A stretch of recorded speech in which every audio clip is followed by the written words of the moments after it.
সংবাদ। আপনারা বিবিসি শুনছেন ঢাকায় FM 100,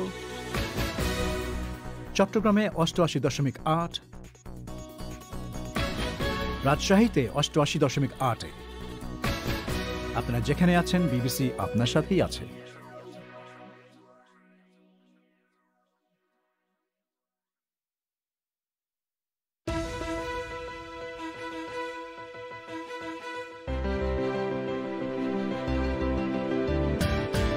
বিবিসি বাংলার প্রবাহে আজকে প্রধান খবর। বাংলাদেশে শেখ মুজিবের ভাস্কর্য নিয়ে বিতর্কের মধ্যেই আওয়ামী লীগের সাধারণ সম্পাদক ওবায়দুল কাদের অভিযোগ করছেন, বিরোধী দল বিএনপি গোপনে ও প্রকাশ্যে উগ্র সাম্প্রদায়িক শক্তিকে সমর্থন দেয়।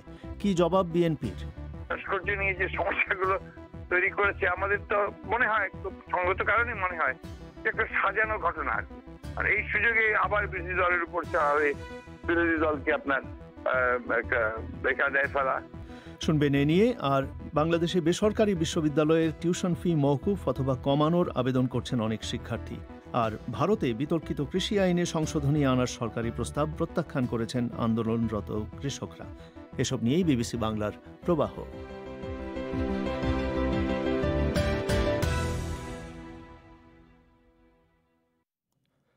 বিবিসি বাংলার সান্ধ্য অনুষ্ঠান প্রবাহে আপনাদের সবাইকে স্বাগত জানাচ্ছি। আমি পুলক গুপ্ত। রেডিওতে শর্টওয়েভ ছাড়াও অনুষ্ঠানটি আপনারা শুনতে পাচ্ছেন রাজধানী ঢাকা সহ বাংলাদেশের বড় 10টি শহরে FM প্রচার তরঙ্গে, আর ইন্টারনেটে লাইভ শোনা যাচ্ছে বিশ্বব্যাপী bbcbangla.com এই ওয়েবসাইটে। এখনকার প্রধান খবর। বাংলাদেশে বিরোধী দল বিএনপি গোপনে এবং প্রকাশ্যে উগ্র সাম্প্রদায়িক শক্তিকে সমর্থন দেয় বলে অভিযোগ করেছেন ক্ষমতাসীন দল আওয়ামী লীগের সাধারণ সম্পাদক এবং সড়ক পরিবহন ও সেতুমন্ত্রী ওবায়দুল কাদের। বাংলাদেশের প্রতিষ্ঠাতা রাষ্ট্রপতি শেখ মুজিবুর রহমানের ভাস্কর্য নিয়ে ইসলামী দলগুলোর সঙ্গে চলমান রাজনৈতিক বিতর্কের মধ্যেই তিনি এই মন্তব্য করলেন। এদিকে ভাস্কর্য বিরোধী ষড়যন্ত্রের অভিযোগে বিএনপি প্রধান খালেদা জিয়া সহ 6 জনের বিরুদ্ধে আদালতে মানহানির মামলা নেবার আবেদন করেছেন আওয়ামী লীগের একটি সহযোগী সংগঠনের নেতা। বিএনপি বলছে যে এসবের মাধ্যমে ক্ষমতাসীন দল রাজনৈতিক ফায়দা হাসিল করতে চাইছে। আরও জানাচ্ছেন সাইয়েদা আক্তার। বাংলাদেশের ইসলামী দলগুলো ঢাকার ধোলাইপাড়ে শেখ মুজিবুর রহমানের একটি ভাস্কর্য স্থাপনের বিরোধিতা শুরু করলে এখনকার এই বিরোধের সূত্রপাত। ইসলামপন্থী দলগুলোর কট্টর অবস্থান এবং প্রচারণার কারণে এক পর্যায়ে বিষয়টি নিয়ে ক্ষমতাসীন আওয়ামী লীগের সাথে ধর্মভিত্তিক দলগুলো টানাপোড়েন শুরু হয়। এরপর থেকে ভাস্কর্যের পক্ষে বিপক্ষে দেশব্যাপী বিক্ষোভ চলছে। সামাজিক মাধ্যমেও চলছে নানা ধরনের প্রতিক্রিয়া। এর মধ্যে গত শুক্রবার ঢাকায় ভাস্কর্য বিরোধী একটি সমাবেশ ছত্রভঙ্গ করে দেয় পুলিশ। শনিবার যে কোনো উদ্দেশ্যে ভাস্কর্য তৈরি ইসলামে নিষিদ্ধ বলে আলেমদের একটি অংশ বিবৃতি দেন। এরপর শনিবার রাতে কুষ্টিয়ায় শেখ মুজিবুর রহমানের একটি নির্মাণাধীন ভাস্কর্য ভাঙচুরের ঘটনায় 4 জনকে গ্রেফতার করে পুলিশ। মূলত এরপর থেকেই সারা দেশে ভাস্কর্য ভাঙচুরের প্রতিবাদে বিক্ষোভ শুরু হয়। এর মধ্যে ঢাকায় আজ আওয়ামী লীগের সাধারণ সম্পাদক এবং সড়ক পরিবহন ও সেতু মন্ত্রী ওবায়দুল কাদের সাংবাদিকদের বলেছেন, ভাস্কর্য নির্মাণের বিরোধিতা করছে যে উগ্র সাম্প্রদায়িক শক্তি, গোপনে ও প্রকাশ্যে বিএনপি তাদেরকে সমর্থন দেয়। বিএনপি তাদের মুক্তিযুদ্ধ বিরোধী, বঙ্গবন্ধু বিরোধী অবস্থানকে স্পষ্ট করেছে। তারা প্রকাশ্যে এবং গোপনে উগ্র সাম্প্রদায়িক গোষ্ঠীর অপতৎপরতাকেই আসলে সমর্থন দেয়। ভেতরে উস্কানি দিয়ে পৃষ্ঠপোষকতা করে কোন মুখে উগ্রবাদীদের বিরোধিতা করবেন ফখরুল সাহেবরা? ধর্মকে ব্যবহার করে রাজনৈতিক ফায়দা হাসিলের চেষ্টা বিএনপি আগেও করেছে, এখনও করছে, ক্ষমতার মোহে অন্ধ হয়ে। চলমান এই বিতর্ক এবং ইসলামপন্থী রাজনৈতিক দলগুলোর সাথে ক্ষমতাসীন আওয়ামী লীগের টানাপোড়েনের মধ্যে গত কয়েকদিনে বিএনপিকে কোনো ধরনের মন্তব্য করতে দেখা যায়নি। এমনকি ভাস্কর্য ইস্যুতে সাংবাদিকদের প্রশ্নের মুখে পড়েও এই ইস্যুতে মন্তব্য করতে রাজি হননি বিএনপির মহাসচিব মির্জা ফখরুল ইসলাম আলমগীর। এরপরই আওয়ামী লীগের পক্ষ থেকে বিএনপির নীরবতা নিয়ে প্রশ্ন তোলা শুরু হয়। ওবায়দুল কাদের ছাড়াও আওয়ামী লীগের আরও কয়েকজন নেতা আজ এ নিয়ে মন্তব্য করেছেন। এসব অভিযোগকে ভিত্তিহীন দাবি করে বিএনপি মহাসচিব মির্জা ফখরুল ইসলাম আলমগীর বিবিসিকে বলেছেন, রাজনৈতিক ফায়দা হাসিলের জন্য এ ধরনের অভিযোগ করছে আওয়ামী লীগ। পুরো জিনিসটাকেই আপনার ফায়দা নিতে যাচ্ছে, একটা রাজনৈতিক ফায়দা নিতে যাচ্ছে। ভাস্কর্য নিয়ে যে সমস্যাগুলো তৈরি করেছে, আমাদের তো মনে হয় খুব সঙ্গত কারণে মনে হয় একটা সাজানো ঘটনা। আর এই সুযোগে আবার বিরোধী দলের উপর চাওয়া, বিরোধী দলকে আপনার একটা বেকার দেয় ফেলা এবং এটা রাজনৈতিক ফায়দা লোটার প্রচেষ্টা বলেই তো আমাদের মনে হওয়াটা খুব সঙ্গত কারণ আছে। কিন্তু বিশ্লেষকেরা একে দোষারোপের পুরনো রাজনীতি হিসেবেই দেখছেন। তারা মনে করেন এর ফলে সমস্যার সমাধান হবার বদলে কেবল আলোচনার মোড় ঘোরানো ছাড়া আর কোনো কাজ হয় না। রাজনীতি বিশ্লেষক এবং ঢাকা বিশ্ববিদ্যালয়ের শিক্ষক জোবাইদা নাসরিন বলছেন, গত কয়েক বছরে যে কোনো রাজনৈতিক ইস্যুতে বিরোধী দলকে দোষারোপ করার একটি রীতি দেখা গেছে। তিনি মনে করেন সমাধান করতে চাইলে সমস্যার মূল অনুসন্ধান করে দেখতে হবে এবং রাজনৈতিক লাভালাভের চিন্তা বাদ দিয়ে সামনে এগিয়ে যাওয়া দরকার। আমাদের যে দুটি প্রধান দল, দুটি দলে কিন্তু ধর্মভিত্তিক রাজনৈতিক দলগুলোকে আস্কারা দিয়েছে। বিএনপি যেমন দিয়েছে, আওয়ামী লীগও কিন্তু দিয়েছে। এবং ভাস্কর্য ভাঙার বিষয়টা নিয়ে কিন্তু বিএনপি থেকে কোন রকম মন্তব্য বা প্রতিক্রিয়া আমরা দেখিনি। মূল জায়গা থেকে সরে গিয়ে এখন যখন আমরা বিএনপির দিকে দোষারোপ করবো, তখন কিন্তু আসলে মূল জায়গা কারা করছে এটা আসলে সেটি খুঁটিয়ে দেখার আর জায়গা থাকে না। তখন কিন্তু আমরা যখন একটা ব্লেম আরেকজনের কাছে দিচ্ছেন, তখন আমরা যে মূল শক্তি, মূল যে জায়গাটি হচ্ছে, কেন হচ্ছে, কারা ঘটাচ্ছে, সেগুলো থেকে মানে খোঁজার যে আগ্রহ, সেটা থেকে আসলে দূরে সরে যায় অনেকখানি। তবে ভাস্কর্য ইস্যুতে বিএনপির নীরবতার জন্য দলটিকে ভুল বোঝার সুযোগও রয়েছে বলে মনে করেন জোবাইদা নাসরিন। তিনি বলছেন, বাংলাদেশে গত এক দশকে উগ্র সাম্প্রদায়িক শক্তির যে উত্থান ঘটেছে, সেটি সমাধানে দেশের সব রাজনৈতিক দলেরই একসঙ্গে কাজ করা উচিত। ঢাকা থেকে সায়েদা আক্তার। বাংলাদেশে বেসরকারি বিশ্ববিদ্যালয়ের অনেক শিক্ষার্থী কর্তৃপক্ষের কাছে টিউশন ফি মওকুফ অথবা আংশিক ছাড় দেবার আবেদন করছেন বলে জানা গিয়েছে। অনেক বিশ্ববিদ্যালয়ে শিক্ষার্থীরা করোনা ভাইরাস মহামারীর সময়ে টিউশন ফি 50% কমানোর দাবি করছেন। এ নিয়ে আন্দোলন হয়েছে এবং শিক্ষার্থী বহিষ্কারের ঘটনাও ঘটেছে। অন্যদিকে বেসরকারি বিশ্ববিদ্যালয়গুলোর সংগঠন বলছে যে অর্থের অভাবে তারা সঠিকভাবে শিক্ষক কর্মচারীদের বেতন দিতে পারছেন না। এ নিয়ে শুনুন ঢাকা থেকে শাহনাজ পারভিনের প্রতিবেদন। নভেম্বরের মাঝামাঝি সময় ঢাকার একটি বেসরকারি বিশ্ববিদ্যালয়ে 2 শিক্ষার্থীকে বহিষ্কার করে। তারা টিউশন ফি মওকুফের দাবিতে আরও অনেকের সাথে আন্দোলনে অংশ নিয়েছিলেন। এই শিক্ষার্থীদের একজন বলছেন তারা কেন আন্দোলন শুরু করেছিলেন। করোনাকালে যে অর্থনৈতিক সংকট ছিল বিশ্বব্যাপী, সেই জায়গা থেকে, সেই গ্রাউন্ড থেকে অনেক শিক্ষার্থী ইউনিভার্সিটি বরাবর অ্যাপ্লিকেশন করে যে টিউশন ফি ছাড়ের জন্য। কিন্তু ইউনিভার্সিটি থেকে তাদেরকে কয়েক দফায় যারা যায় তাদেরকে বারবার ফিরিয়ে দেওয়া হয়। 20-25 জন স্টুডেন্ট একসাথেও মেল করে, অনেকে ইন্ডিভিজুয়ালি মেল করে। মেলের রিপ্লাইটা আসে যে গত সেমিস্টারে প্রি রেজিস্ট্রেশনের উপরে 4,000 টাকা ডিসকাউন্ট দেওয়ার কারণে তাদের 5 কোটি টাকা লস হয়েছে। এই জন্য তারা এই বছর এই সেমিস্টার থেকে সামনে ওয়েভারগুলো আর দিতে পারছে না। এর আগেও অনেক শিক্ষার্থীরা অনেকভাবে পিটিশন সাইন করে ট্রাই করছিল। এরপরে আমাদের কাছে যেহেতু ইউনিভার্সিটি ভাইস চ্যান্সেলরের কাছ থেকে এই ধরনের রেসপন্স আসার পর আমাদের কোনো পথ দেখি না আন্দোলন করা ছাড়া। যদিও তার বিশ্ববিদ্যালয়ের ভাষ্য হচ্ছে টিউশন ফি ও কর্মী ছাঁটাই সম্পর্কে তারা সামাজিক ও গণমাধ্যমে মিথ্যা তথ্য প্রচার করছিলেন। টিউশন ফি কমানোর দাবিতে দেশের আরও বেসরকারি বিশ্ববিদ্যালয়ে আন্দোলন হয়েছে। ল্যাব, লাইব্রেরি, যানবাহন, বিদ্যুৎ বিল ও অন্যান্য ফি মওকুফের দাবিও তোলা হয়েছিল। বিশ্ববিদ্যালয় মঞ্জুরি কমিশনের তথ্য অনুযায়ী বাংলাদেশে 107টি বেসরকারি বিশ্ববিদ্যালয় রয়েছে। 90-এর দশকের শুরুতে বাংলাদেশে প্রথম বেসরকারি বিশ্ববিদ্যালয় চালু হয়। সে সময় এরকম 2-1টি প্রতিষ্ঠানে শুধুমাত্র বিত্তশালীদের সন্তানরাই ভর্তি হতেন। তবে কাছাকাছি সময় মধ্যবিত্তদের মধ্যেও বেসরকারি বিশ্ববিদ্যালয়ে ভর্তির প্রবণতা বেড়েছে। শুধুমাত্র তাদের কথা মাথায় রেখে আরও অনেক নতুন বেসরকারি বিশ্ববিদ্যালয় চালু হয়েছে। করোনা ভাইরাস মহামারী শুরু হওয়ার পর অন্য সকল শিক্ষা প্রতিষ্ঠানের মতো বেসরকারি বিশ্ববিদ্যালয়গুলো বন্ধ রয়েছে।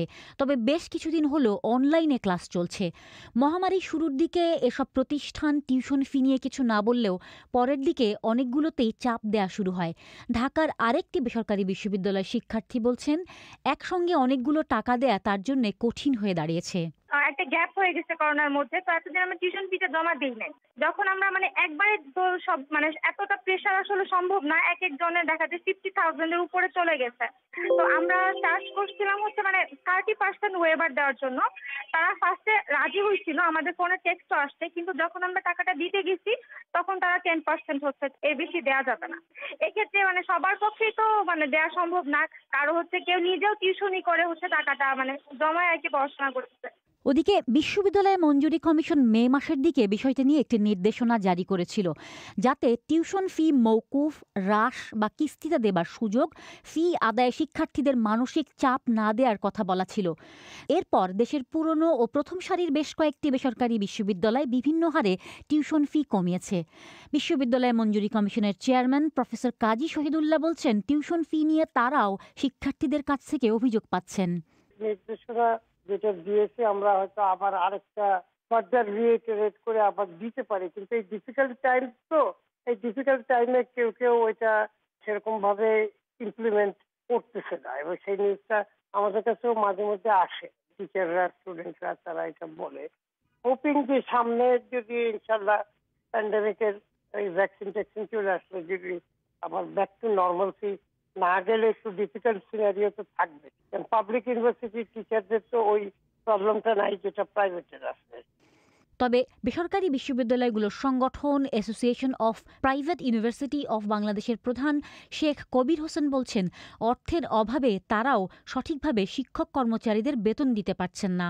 কয়েকটা হয়তো 5-7টা ইউনিভার্সিটি আছে যাদের অবস্থা মোটামুটি ভালো, কারণ এরা অনেক আগে ইউনিভার্সিটি দিছে, তারা এস্টাবলিশড হয়ে গেছে। বাকি বিশ্ববিদ্যালয়গুলো সেগুলোর টোটাল অবস্থা আর্থিক সংকটে আছে, এবং অনেক বিশ্ববিদ্যালয়ে তারা টিচারদের বেতন দিতে পারতেছে না, খুবই খারাপ অবস্থায়। আবার বাড়ি ভাড়া দিতে পারতেছে না, বাড়ি ভাড়ার তাগিদ আছে তাদেরকে, তারাও তো খেয়ে পরে বাঁচবে, তাদেরও তাগিদ আছে। কেউ কোনো ছাত্র কিছু দিচ্ছে, কিছু দিচ্ছে না। এরাও যেহেতু টিচার আছে, টিচারদের বেতন দিতে পারতেছে না, অতএব ছাত্ররা যা দিচ্ছে তাই নিয়েই তাদেরকে তারা ভর্তি করছে। এই অবস্থার মধ্যে ইউনিভার্সিটিগুলোর খুবই খারাপ অবস্থার মধ্যে চলছে।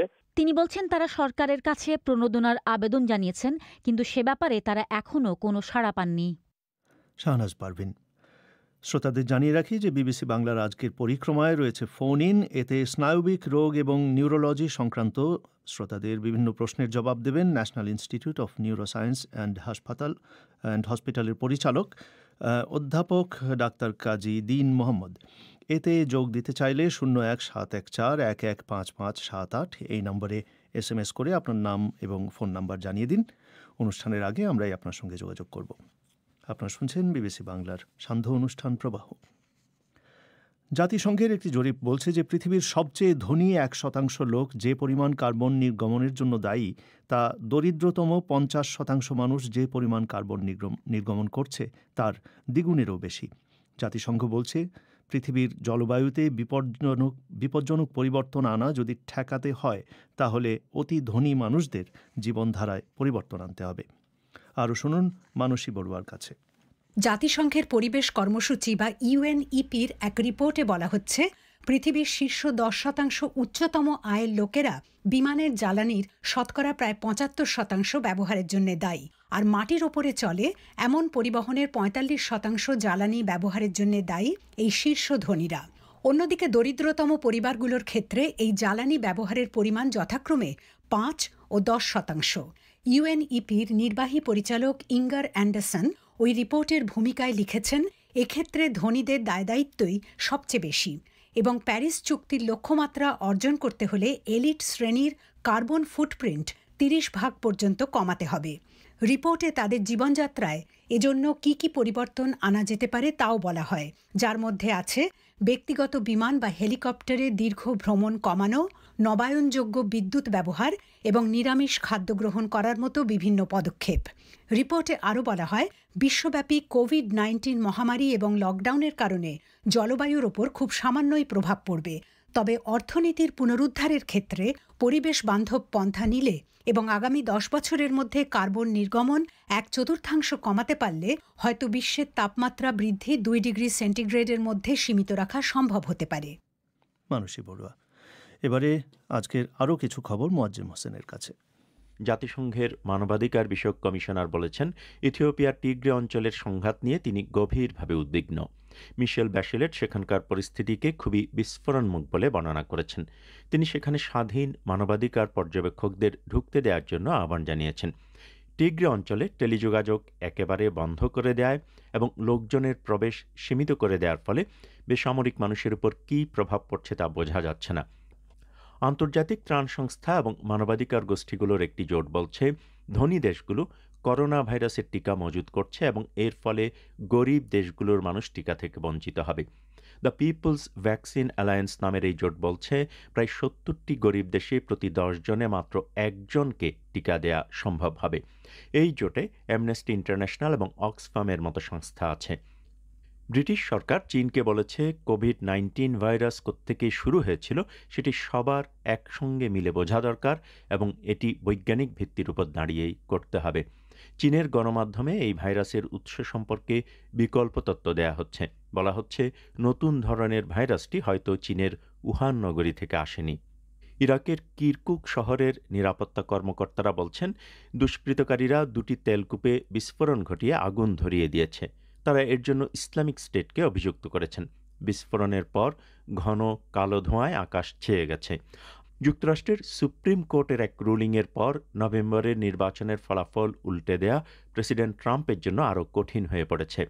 পেনসিলভানিয়া অঙ্গরাজ্যের ভোটে কারচুপির অভিযোগ তুলে মিস্টার ট্রাম্পের আইনজীবীরা 25 লাখেরও বেশি পোস্টাল ব্যালট অবৈধ ঘোষণার আবেদন করেছিলেন, কিন্তু অনলাইনে জারি করা এক রায়ে সুপ্রিম কোর্ট ওই আবেদন খারিজ করে দিয়েছে।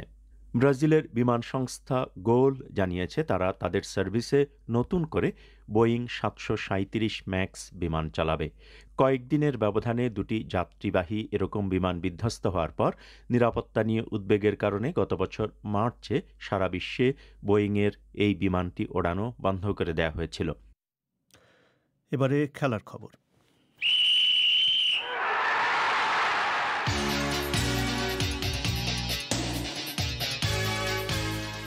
খেলার খবর পড়ছি রায়হান মাসুদ। শুরুতেই ক্রিকেট। নানা নাটকীয় ঘটনা প্রবাহের পরে এবারে দেশে ফেরার ছাড়পত্র পেয়েছেন ইংল্যান্ডের ক্রিকেটাররা। দক্ষিণ আফ্রিকায় একটি 3 ম্যাচের ওয়ানডে সিরিজ খেলতে গিয়েছিলেন ইংলিশ ক্রিকেটাররা, যেখানে কোনো ওয়ানডে ম্যাচই মাঠে করেনি। প্রথমে একজন হোটেল স্টাফের কোভিড পজিটিভ হওয়ার খবর পাওয়া যায়। এরপর অসমর্থিত একটি সূত্রে জানা যায় ইংল্যান্ডের ক্রিকেটারদের মধ্যে 2 জনের কোভিড প্রতিবেদনে পজিটিভ এসেছে। ইংলিশ ক্রিকেট বোর্ড আরেক জায়গায় টেস্ট করিয়ে নিশ্চিত হয় ইংল্যান্ডের কোনো ক্রিকেটারের কোভিড পজিটিভ হয়নি। এখন নির্ধারিত সময় 10 ডিসেম্বরেই তারা ইংল্যান্ডের উদ্দেশ্যে রওনা দিতে পারবেন। ওদিকে আগামী মাসে বাংলাদেশে ওয়েস্ট ইন্ডিজের একটি দল সফর করার কথা রয়েছে। এই সফরের আগে বাংলাদেশ ক্রিকেট বোর্ড কোভিড নিয়ে কি ধরনের পদক্ষেপ নিয়েছে জানতে চেয়েছিলাম বাংলাদেশ ক্রিকেট বোর্ডের প্রধান নির্বাহী নিজামুদ্দিন চৌধুরী সুজনের কাছে। তাদেরকে কোয়ারেন্টাইনে থাকবেন এবং তাদেরকে টেস্ট করতে হবে, এবং টেস্টের রেজাল্ট যদি নেগেটিভ হয় তখন they will be available for their service.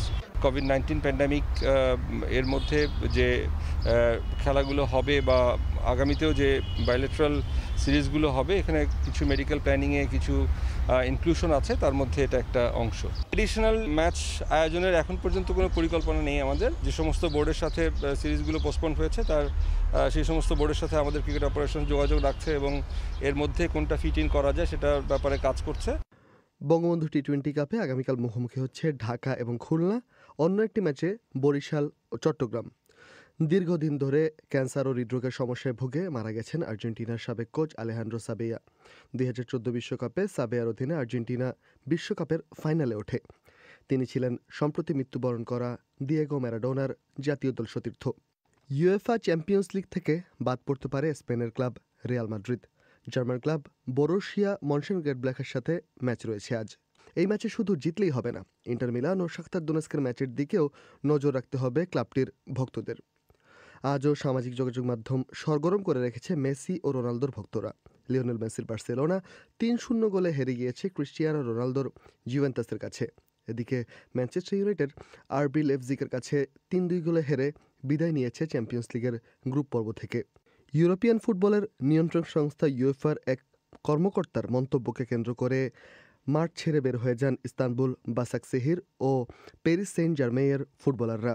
খেলার 14 মিনিটে টাচলাইনে দাঁড়িয়ে তর্ক করায় তুরস্কের দলটির সহকারী কোচ পিয়েরে ওয়েবোকে লাল কার্ড দেখান রেফারি। এর মধ্য দিয়ে উত্তপ্ত হয়ে ওঠে মাঠের পরিবেশ।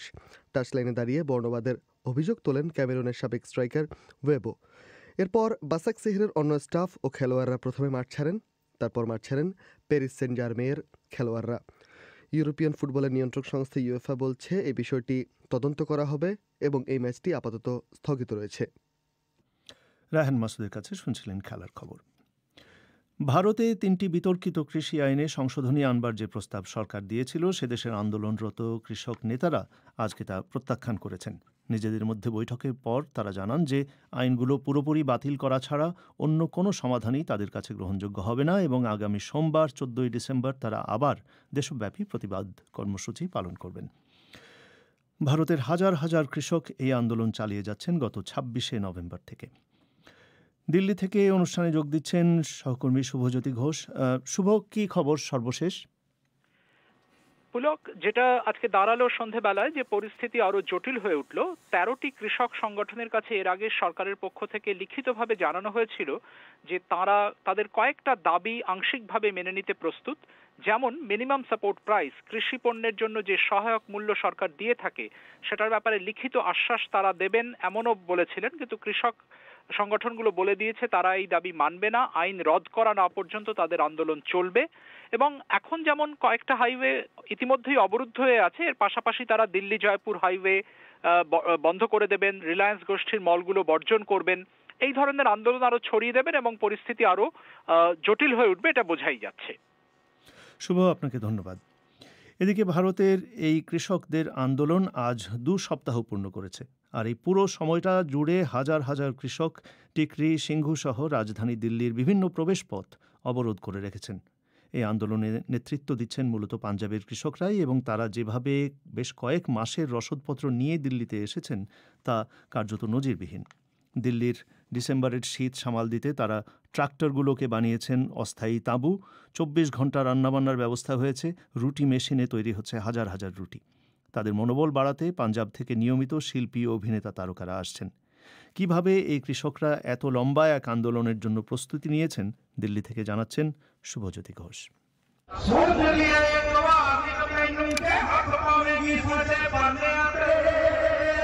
দিল্লির উত্তর প্রান্তে সিংঘু সীমান্তে আন্দোলনরত কৃষকদের জমায়েতে এসে গান শোনাচ্ছিলেন জনপ্রিয় পাঞ্জাবি গায়ক সিধু মুসেওয়ালা। নরেন্দ্র মোদী সরকারকে যে কৃষকদের দাবির কাছে মাথা নোয়াতেই হবে সেটাই ছিল তার গানের মূল কথা। यहाँ कोई भी किसान के अलावा कोई बात नहीं हो रही है, মুদ্দোं को না ভটকায়া যায়। পাঞ্জাবি ফিল্ম ও বলিউডের তারকা দিলজিৎ দোসাঞ্জু এসে কৃষকদের সামনে বক্তৃতা করে যাচ্ছেন। আন্দোলনের সমর্থনে 1 কোটি রুপিও দান করেছেন তিনি। দিলজিৎ বলছিলেন, খালিস্তানের কথা বলে কেউ যেন কৃষকদের মূল দাবি থেকে নজর ঘোরানোর চেষ্টা না করে। তাঁরা যে শান্তিপূর্ণ পথে আন্দোলন করছেন এবং সারা দেশের সমর্থন তাদের সঙ্গে আছে সেটা যেন খেয়াল রাখা হয়। पीसफुल तरीके से बैठे हैं और जो भी किसान भाई चाहते हैं पूरा देश आज साथ है। আর এই সব শুনতে শুনতেই পাঞ্জাবের কৃষকরা দিল্লি সীমান্তে 2 সপ্তাহ পার করে দিলেন। এদিকে রাজধানীতে সরকারের সঙ্গে তাদের নেতাদের বেশ কয়েক প্রস্থ বৈঠক হয়ে গেলেও তাতে কোনো জট খোলেনি। ਇਹਦਾ ਕੋਈ ਪਤਾ ਨਹੀਂ ਕਬ ਤੱਕ ਆਮ ਰੁਕੀ, 6 ਦਿਨ ਵੀ ਲੱਗ ਸਕਦੇ ਆ, 2 ਮਹੀਨਾ ਵੀ ਲੱਗ ਸਕਦਾ, 2 ਮਹੀਨੇ ਵੀ ਲੱਗ ਸਕਦੇ ਆ, क्या पता है 6 महीने। মোগা বা হোশিয়ারপুর থেকে আসা কৃষকরা অবশ্য তাতে ধৈর্য হারাচ্ছেন না। তারা বলছেন, আমরা জেনেই এসেছি 6 দিনও লাগতে পারে, আবার 6 মাসও লাগতে পারে, কিন্তু সমস্যার সমাধান না হওয়া পর্যন্ত আমরা ঘরে ফিরছি না। এতটা জোরের সঙ্গে তারা এই কথাটা বলতে পারছেন কারণ তাদের সঙ্গে আছে চাল, গম, তেল বা শাকসবজির যোগান। 500 केजी, 500 किलो आटा है, एक 50 किलो चावल, 40 किलो दालें और ये मसाले सभी वगैरह। হাইওয়ের ওপর একটা ট্রলির রসদ দেখিয়ে তারা বিবিসিকে বলছিলেন, শুধু এই একটাতেই 500 কেজি আটা, 50 কেজি চাল, 40 কেজি ডাল, পানীয় জলের মজুত আছে। আর এরকম ট্রলি আছে শত শত। हर ट्रॉली में आपको इतना राशन मिलेगा, हर ट्रॉली में आपको। देखो हमारा राशन देगा, धनिया, मिर्च, हरी मिर्च, लहसुन और सामान। সেই সঙ্গে মশলাপাতি, তেল বা আচারের ভাঁড়ারও আছে অফুরান। পাশাপাশি প্রতিদিন পাঞ্জাবের গ্রাম থেকে আসছে প্রচুর পরিমাণ দুধের যোগান। हमारे गांव से दूध आ रहा है, जो 10 क्विंटल आएगा सब जो संगत को बरताया जाएगा और पंजीरी बनाकर 10। শিখদের স্থানীয় গুরুদ্বারা থেকে দুবেলা রান্না করা খাবার পৌঁছে দেওয়া হচ্ছে কৃষকদের কাছে। রাস্তার ধারে বানানো কিচেনে আগে হাতে বেলে রুটি বানানো হচ্ছিল, এখন বসানো হয়েছে পেল্লায় সব রুটি মেশিন, যেগুলো 1 ঘন্টায় কম করে 2000 রুটি বানাতে পারে। सर जी 1 घंटे में 2000 प्रसादे बनाती है। ऐसी मशीनें हमारी रकाबगंज बंगला साहब लगी हैं जो 5-5 हजार बनाती हैं, बड़ी मशीन है। স্বেচ্ছাসেবী যোগা সিং বলছিলেন, এর চেয়েও বড় মেশিন দিল্লিতে আমাদের রকাবগঞ্জ বা বাংলা সাহেব গুরুদ্বারাতে আছে, যেগুলো ঘন্টায় 5000 রুটি বানাতে পারে। কিন্তু পুলিশ দিল্লি থেকে খাবার আনতে বাধা দিচ্ছে, আমরা হাতে বানিয়েও কুলিয়ে উঠতে পারছি না, তাই এখানেই মেশিন বসানো হয়েছে। मतलब कम पड़ रहा था और उधर से भी आ रहा था, पुलिस वाले आने नहीं दे रहे थे, इसीलिए मशीन लगाई है।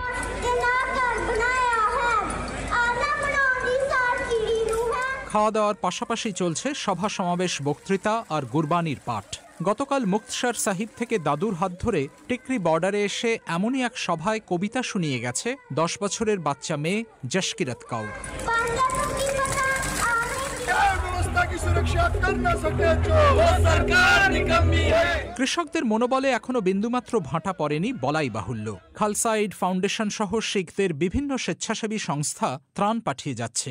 সাহায্য আসছে বিদেশে শিখদের কাছ থেকেও। ফলে সব মিলিয়ে দিল্লির দ্বারপ্রান্তে তারা সরকারের বিরুদ্ধে এমন এক জবরদস্ত আন্দোলন গড়ে তুলেছেন ভারতে যার তুলনা বিরল। দিল্লি থেকে শুভজ্যোতি ঘোষ। এবারে সামাজিক মাধ্যমে আজ সবচেয়ে বেশি ট্রেন্ডিং থাকা খবরগুলোর কথা জানাচ্ছেন নাগিব বাহার। ধন্যবাদ পুলক। সামাজিক যোগাযোগ মাধ্যমের আলোচিত খবরাখবর জানাতে আজ আপনাদের সাথে আছি আমি নাগিব বাহার, আর আমার সাথে রয়েছেন শাহনাজ পারভিন। নাগিব, সামাজিক যোগাযোগের মাধ্যমে আজকে যে খবরটি সবচেয়ে বেশি আলোচিত সেটি হলো বিশ্বের সবচেয়ে ক্ষমতাধর 100 নারীর তালিকায় বাংলাদেশের প্রধানমন্ত্রী শেখ হাসিনার থাকার খবরটি। যুক্তরাষ্ট্রভিত্তিক সাময়িকী ফোর্বস 2020 সালে বিশ্বের সবচেয়ে ক্ষমতাধর নারীদের যে তালিকা প্রকাশ করেছে, বাংলাদেশের প্রধানমন্ত্রী সেখানে আছেন 39তম স্থানে। এই তালিকায় 1 দশক ধরে শীর্ষস্থান ধরে রেখেছেন জার্মান চ্যান্সেলর অ্যাঙ্গেলা মের্কেল। সদ্য নির্বাচিত মার্কিন ভাইস প্রেসিডেন্ট কামালা হ্যারিসকে 3য় স্থান দেওয়া হয়েছে এই তালিকায়। আর ক্ষমতাধর নারীদের এই তালিকায় বাংলাদেশের প্রধানমন্ত্রীর অবস্থানের খবরটিতে অধিকাংশ মন্তব্যই ছিল ব্যঙ্গাত্মক। যেমন মোহাম্মদ বেলাল লিখেছেন, বাংলাদেশ এখন সিঙ্গাপুর থেকে এগিয়ে আছে, তারপরেও 39 নম্বরে থাকবে কেন? থাকার কথা 1 বা 2 নম্বরে। সেরকম ইব্রাহিম রাজ লিখেছেন, 1 নম্বরে থাকার কথা যেখানে, সেখানে 39 নম্বরে। এর পিছনে কার হাত আছে সুষ্ঠু তদন্তের মাধ্যমে বের করার জোর দাবি জানাচ্ছি। কিন্তু নাগে ইতিবাচক মন্তব্যও রয়েছে। যেমন আরিয়ান আকাশ, তিনি লিখেছেন, বাংলাদেশ এখন বিশ্বের 32তম বড় অর্থনীতির দেশ। কারো কারো গা জ্বালা করলেও এটাই সত্যি যে বাংলাদেশ এগিয়ে যাচ্ছে, যদিও বা হাসিনা সরকারের বহু নীতির সমালোচক আমি। অন্যদিকে গৌতম সান্যাল, তিনি লিখেছেন, যারা যুক্তি, সঠিক পরিসংখ্যান, দেশের ইতিবাচক পরিবর্তন, সঠিক তথ্য এসবের ধার ধারে না, তাদের সাথে কথা না বলাই ভালো। দেশের সমস্যা যেমন আছে, ভালো অনেক কিছু আছে এবং ভালো অনেক কিছু হচ্ছে। এই খবরটি ছাড়া আরেকটি খবর বেশ আলোচনা সমালোচনা তৈরি করছে। গতকাল ঢাকার ফুলবাড়িয়া সুপারমার্কেটে অবৈধভাবে তৈরি করা স্থাপনা উচ্ছেদ করে ঢাকা দক্ষিণ সিটি কর্পোরেশন, যেই কার্যক্রম আজও চলমান ছিল। এই খবরটির নিচে বিভিন্ন রকম মন্তব্য এসেছে সোশ্যাল মিডিয়ায়। যেমন কে জামান লিখেছেন, ধন্যবাদ মেয়র মহোদয়কে, তবে যাদের ইন্ধনে এগুলো গড়ে উঠেছে তাদের বিষয়েও খোঁজখবর নেওয়া সমীচীন। আহমেদ আমিনুল ইসলাম লিখছেন, সব মার্কেটে অভিযান চালু করা হোক। আবার অভিযানের সমালোচনা করেও কিন্তু অনেক কমেন্ট এসেছে। যেমন আরিফ খান লিখেছেন, আগের মেয়রের লোকজন খেয়েছে, এখন নতুন মেয়রের লোকজন নতুন দোকান উঠাইয়া তারা খাবে। মোহাম্মদ মিনারুল ইসলাম রায়ান অথবা রিয়ান, তিনি লিখেছেন, এই কাজটা ঠিক করলো না, তাদের পরিবার এখন কে চালাবে? অন্যদিকে আগামীকাল পদ্মা সেতুর সবশেষ স্প্যান বসানো হবে। এই খবরটি বেশ আলোচনায় ছিল। এই খবরের নিচেও অধিকাংশ মন্তব্যই ব্যঙ্গাত্মক ছিল। যেমন রেজাউর রহমান লিখেছেন, আর এই স্প্যান বসানোর কাজ শেষ হলে হাজার হাজার সাংবাদিক কর্মহীন হয়ে পড়বে। তবে এখনও অনেক কাজ বাকি, টোল প্লাজা, প্রস্রাবখানা, পায়খানা নির্মাণের, তাই সাংবাদিকগুলো আরও কিছুদিন কর্মমুখী থাকবে। এ হোসেন লিখেছেন, পৃথিবীর বুকে এটাই একমাত্র সর্ববৃহৎ এবং সর্বোচ্চ ব্যয়বহুল সেতু, যার প্রতিটি স্প্যান এক একটা শিরোনামের সাক্ষী। তবে ইতিবাচক মন্তব্যেরও কিন্তু কমতি ছিল না। যেমন কাজল দেবনাথ লিখেছেন, একটি স্বপ্ন যা বাস্তবে রূপ নিতে চলেছে, এটা আমার অহংকার, এগিয়ে চলো বাংলাদেশ। প্রিন্স মাহমুদ লিখেছেন, পদ্মা সেতুটা অনেকের কাছে কেবলই কংক্রিটের একটি সেতু, কিন্তু আমাদের কাছে এটি একটি স্বপ্ন, আবেগ, 100 বছরের অপেক্ষা শেষে একটি ইচ্ছা পূরণ। আর বাংলাদেশ আওয়ামী লীগের সাধারণ সম্পাদক ওবায়দুল কাদেরের একটি মন্তব্য আজ সোশ্যাল মিডিয়া বেশ আলোচনায় ছিল। ভাস্কর্য ইস্যুতে বিএনপির সমালোচনা করে ওবায়দুল কাদের মন্তব্য করেছেন যে, ক্ষমতার মোহে অন্ধ হয়ে বিএনপি ধর্মকে ব্যবহার করে রাজনৈতিক ফায়দা হাসিলের চেষ্টা করছে। আর এই ছিল আজকের সামাজিক মাধ্যমের আলোচিত সব খবরাখবর। ফিরে যাচ্ছি লন্ডন স্টুডিওতে পুলক গুপ্তের কাছে।